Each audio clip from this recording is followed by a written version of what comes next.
Students, today we will continue with the HCIA section, and today we are bringing you encoding. First, what is encoding?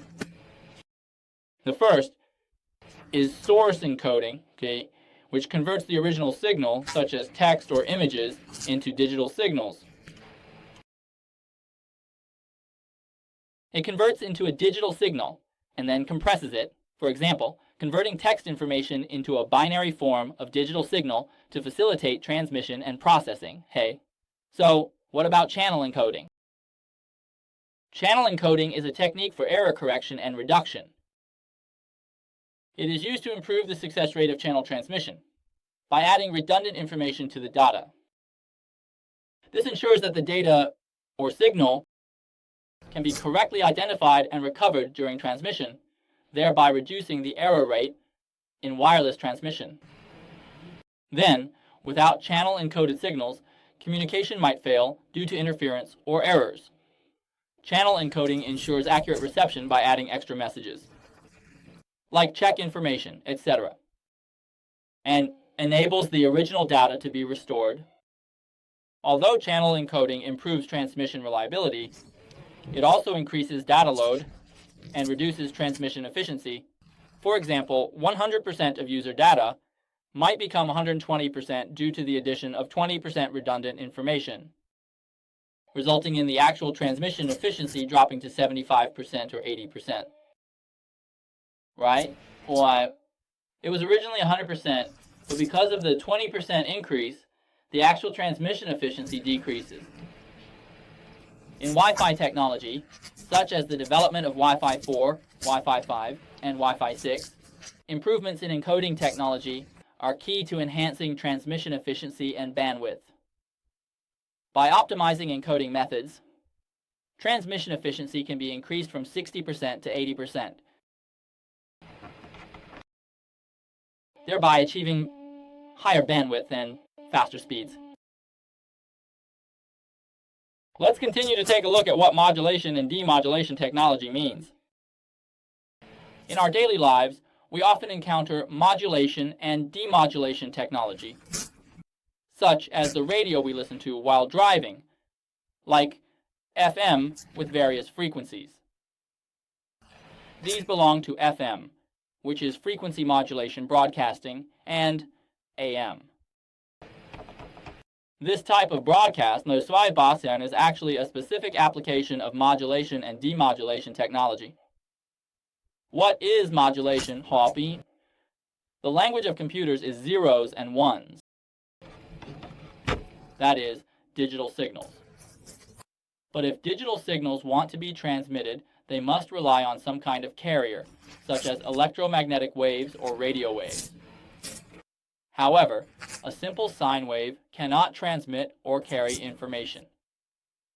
To be able to transmit data, we need to make certain adjustments to the waveform, and that is modulation technology. There are mainly three methods of modulation technology: amplitude modulation, AM, frequency modulation, FM, and phase modulation, PM. In amplitude modulation technology, we adjust the amplitude of the wave to represent different digital signals. For example, when the amplitude of the wave remains the same, we represent it as 0. And when the amplitude increases, we represent it as 1. Originally, this height might be a height of A. Now this height has changed to the height of 2A. That is, its amplitude has increased. In this way, the receiver can analyze the data based on the changes in amplitude. This method is commonly used in our AM broadcast. Yay. The second FM is frequency modulation. In frequency modulation technology, we transmit information rate by adjusting the frequency of the wave. For example, when the frequency remains unchanged, it is represented as 0. And when the frequency increases or decreases, it is represented as 1. That is, when the signal changes, we can see the waveform's period change, thereby conveying different information. This method is the principle of FM frequency modulation broadcasting. The third alt is PM, which changes the phase. The principle of phase modulation is to represent different signals by adjusting the phase of the wave. For example, when the phase does not change and remains constant, it is represented as 0. If the phase undergoes a 180-degree shift, then it is represented as 1. That is, we change the phase of the wave at a certain point in time. We can also encode data and then transmit it to the other end. When the signal reaches the receiver, we need to restore it to the original digital signal. This process is called demodulation. After receiving the signal, the receiver needs to analyze it. For example, it may restore the signal to 0 and 1 through the change of amplitude, frequency, or phase, and then encode it to restore it to the original data. Frequency modulation. This modulation direction and modulation amplitude are the three methods we often use for modulation in communication technology. It is widely used in various communication systems, such as AM and FM. This includes radio broadcasting and also 4G, 5G mobile communications, satellite communications, and Wi-Fi wireless networks all require modulation and demodulation technology. Modulation means converting a digital signal into an analog signal suitable for transmission. And demodulation technology is about restoring the received signal back to a digital signal. This technology is a foundation of our modern communication systems, helping us achieve applications like wireless communication, broadcasting, and network transmission. Next, let's look at what a carrier wave is. The concept of a carrier wave is actually very simple. It refers to an electromagnetic wave with a fixed frequency, which we call a carrier. In data communication, the smallest unit of data is a bit. Transmitter. Data is transmitted by sending zeros and ones, right? Then, during the actual transmission process, we cannot directly distinguish these data, especially when it involves AC and DC signals. Therefore, we need to use a certain method to pass the data. This leads to the concept of a carrier wave. The core of wireless communication is using electromagnetic waves to transmit data, and these electromagnetic waves themselves are the carrier waves. By modulating the carrier wave, we can attach data information to the wave and then transmit it over long distances via electromagnetic waves. We will discuss the application of carrier waves and different modulation methods in detail later. Let's take another look. Channel. In our context. In wireless networks, we often mention the concept of channels. Wireless channels are mainly distributed in 2.4 GHz and 5 GHz. Taking 2.4 GHz as an example, let's first briefly discuss their division methods, including overlapping and non-overlapping channels. The bandwidth of a channel, also known as channel width, refers to the amount of space occupied by a channel.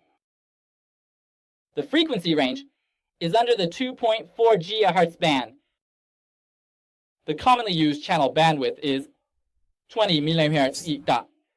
It is important to note that the early 802.11b standard used a 22 MHz band. However, that standard has faded out of WLAN networks, and the current mainstream standards are 802.11n, 802.11ac, and 802.11ax. All of them use 20 MHz. Therefore, in the planning of wireless networks, we should first consider the new division of the 20 MHz band. A wireless channel is a frequency range, and its center point is usually used to identify the network. For example, the frequency range of channel 1 is 2.4 GHz to 2.492 GHz. Let's write it out as marshal 2402. Big 2.4. 20-something J's. That is, the center frequency is 2.412 GHz. In general, we use the center frequency to represent a channel. How is their calculation method done?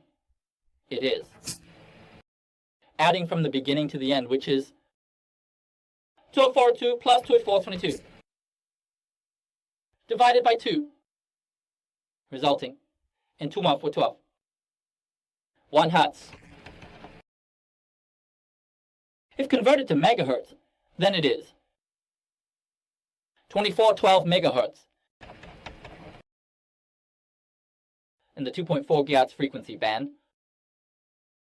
The center frequency of adjacent channels is spaced 5 megahertz apart. For example, the center frequency of channel 1 is 2.412 GH, then the center frequency of channel 2 is 2.470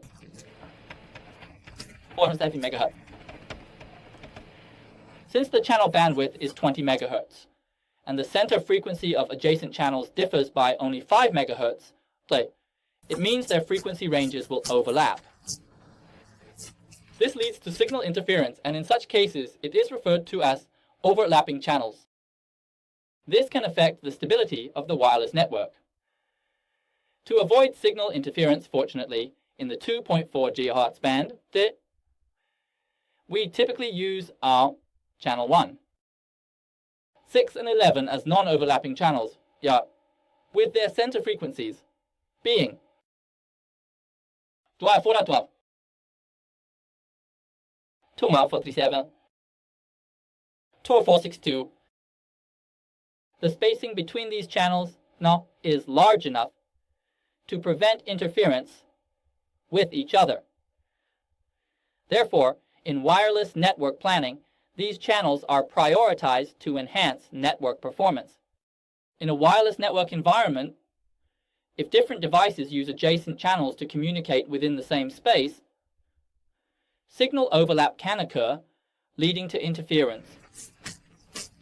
This type of interference is called co-channel interference, where adjacent channels affect each other during data transmission, reducing network stability and throughput.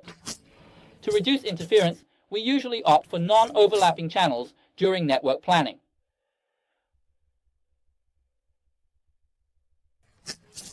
In the traditional 2.4 GHz band, many people are accustomed to using channels 1, 6, and 11 as non-overlapping channels, a choice that originates from 28-201 bit.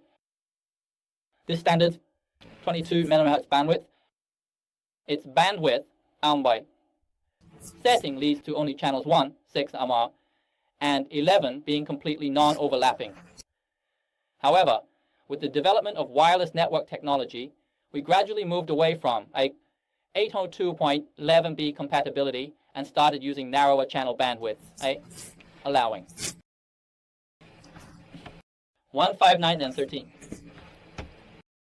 to now be considered non-overlapping channels.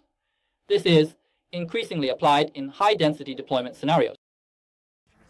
Currently, more and more Wi-Fi devices by default support 1, 5, 9, and 13 as non-overlapping channels, which is significant for improving network performance.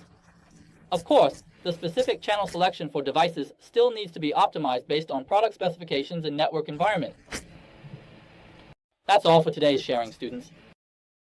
If you're interested in Huawei's certification or in Huawei's question bank, you can leave a comment below my video. If there are any aspects of Huawei's WLAN technology that you don't understand, feel free to leave a comment below, and we can continue the discussion.